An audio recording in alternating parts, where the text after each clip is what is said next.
இன்றைக்கி நம்ம பார்க்க போகிற ரெசிபி வித்தியாசமான சுவையில் ஒரு டிஃபன் ரெசிபி எப்படி செய்கிறதுன்னு தான் பார்க்க போகிறோம்.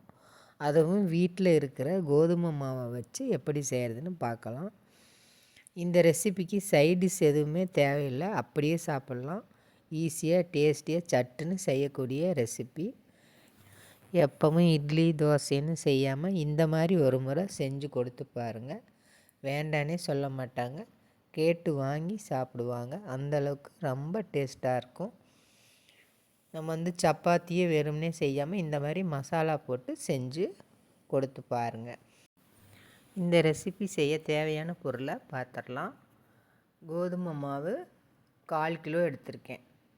அது 1.5 கப்பு கோதுமை மாவு, தக்காளி, வெங்காயம், மல்லித்தூள், கரம் மசால் தூள், மிளகாய்த்தூள், இஞ்சி பூண்டு பேஸ்ட்டு, மஞ்சத்தூள், பச்சை மிளகாய், இது எல்லாமே நம்ம ரெடியாக எடுத்து வச்சுக்கலாம்.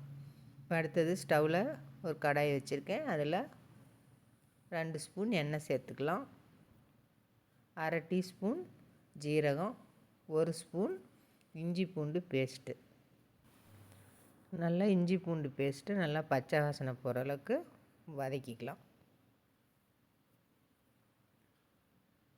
இந்த மாதிரி ஒரு முறை செஞ்சு கொடுத்து பாருங்கள். வீட்டில் இருக்கவங்க எல்லாருமே மறுபடியும் செய்ய சொல்லி கேட்பாங்க. அந்தளவுக்கு ரொம்ப டேஸ்ட்டாக இருக்கும். ரொம்ப ஈஸியான டிஷ்ஷும் கூட. பச்சை மிளகாய் 2 பச்சை மிளகாய் பொடியாக நறுக்கி சேர்த்துக்கலாம். பெரிய வெங்காயம் மீடியம் சைஸில் 2 பெரிய வெங்காயம் பொடியாக நறுக்கி சேர்த்துக்கலாம். எல்லாம் சேர்த்து நல்லா வதக்கி விட்டுக்கலாம். நல்லா வதங்கி வரணும்.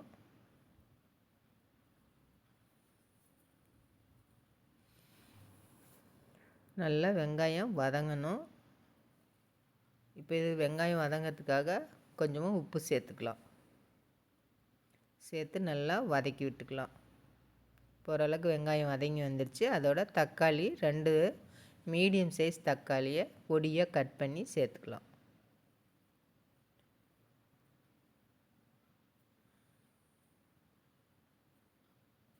இந்த மாதிரி நீங்கள் இது வரைக்கும் செஞ்சுருக்கவே மாட்டீங்க. இந்த மாதிரி ஒரு முறை செஞ்சு பாருங்கள்.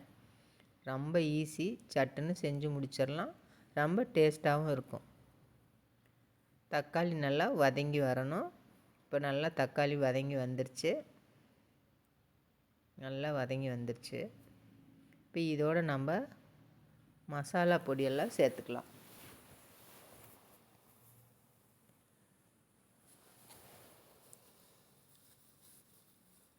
மல்லித்தூள் 1/2 ஸ்பூனு, கரம் மசாலா 1/2 ஸ்பூனு, மிளகாய்த்தூள் 1/2 ஸ்பூனு, மஞ்சத்தூள் 1/2 டீஸ்பூனு, இதெல்லாம் சேர்த்து நல்லா வதக்கி விட்டுக்கலாம். எல்லாம் நல்லா வதங்கி வரணும்.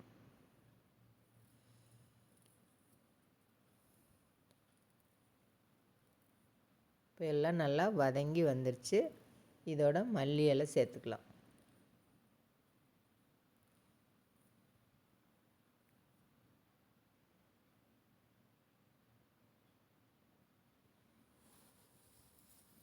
அதோட 1 ஸ்பூன் எலுமிச்சம்பழ ஜூஸும் சேர்த்துக்கலாம்.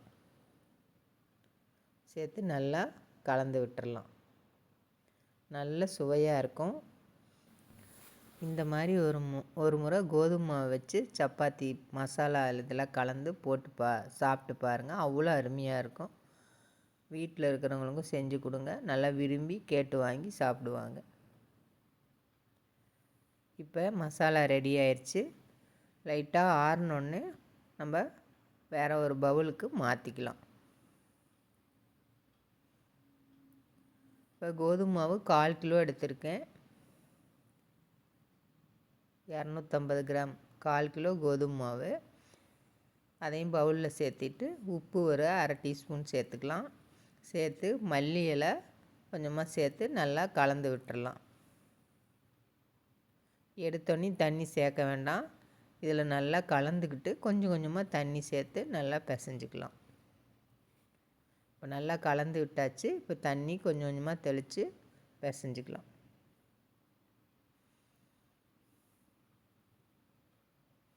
இப்போ இந்த மாதிரி நல்லா பிசைஞ்சு எடுத்துக்கலாம்.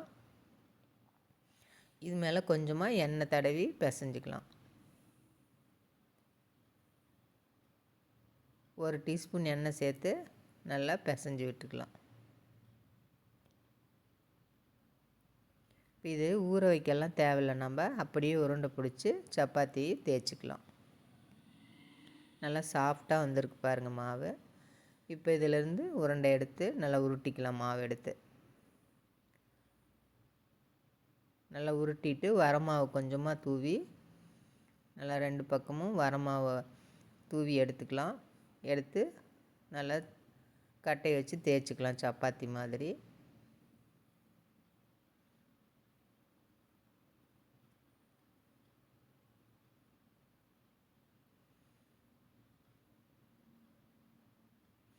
நல்லா இந்த மாதிரி தேய்ச்சி எடுத்துக்கலாம். எல்லா மாவும் இதே மாதிரி உருண்டை பிடிச்சி தேய்ச்சி எடுத்து வச்சுக்கலாம். இப்போ ஸ்டவ்வில் ஒரு தோசை சட்டி வச்சு நல்லா சட்டி காஞ்ச பின்னாடி போட்டுடலாம். நல்லா சட்டி காஞ்சிருச்சு. இப்போ போட்டு எடுத்துக்கலாம். நல்லா ஒரு பக்கம் சூடேறி நல்லா பபிள்ஸ் மாதிரி வந்தோடனே மறுபடியும் ஒரு பக்கம் திருப்பி போட்டுக்கலாம். இப்போ இது மேலே நெய் தடவிக்கலாம். நீங்கள் நெய் பிடிக்கலைன்னா எண்ணெய் கூட தடவிக்கலாம். நல்லா சூப்பராக நல்லா வாசனையாக டேஸ்ட்டாக இருக்கும். நெய் தடவினீங்கன்னா குழந்தைங்களும் நல்லா விரும்பி சாப்பிடுவாங்க.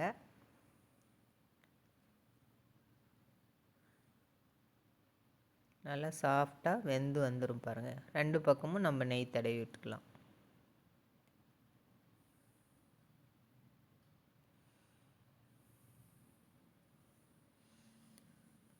ஒரு பக்கம் வந்தோடனே இப்போ மறுபடியும் நம்ம திருப்பி போட்டுக்கலாம்.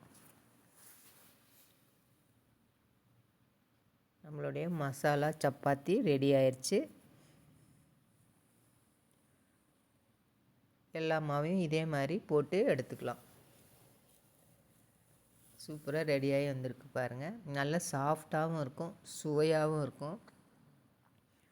நீங்களும் ஒரு தடவை உங்கள் வீட்டில் இந்த மாதிரி செஞ்சு கொடுத்தீங்கன்னா நல்லா விரும்பி சாப்பிடுவாங்க. இப்போ பாருங்கள் எவ்வளோ சாஃப்டாக வந்திருக்கு. உள்ளே பாருங்கள் நல்ல சாஃப்டாக சூப்பராக வந்திருக்கு. மசாலா சப்பாத்தி ரெடி ஆயிடுச்சு. இதுக்கு சைடிஷ் எதுவுமே தேவையில்லை. இதை நம்ம அப்படியே சாப்பிட்லாம். இதில் காரமும் நம்ம சேர்த்திருக்கோம். தக்காளி, எலுமிச்சம்பழம் ஜூஸ் எல்லாமே சேர்த்திருக்கோம். நல்ல சுவையாக இருக்கும். இந்த மாதிரி ஒரு முறை வீட்டில் செஞ்சு கொடுத்து பாருங்கள். இன்னும் வேணும்னு கேட்டு வாங்கி சாப்பிடுவாங்க. லைக் பண்ணுங்கள், ஷேர் பண்ணுங்கள், சப்ஸ்கிரைப் பண்ணுங்கள். நன்றி, வணக்கம்.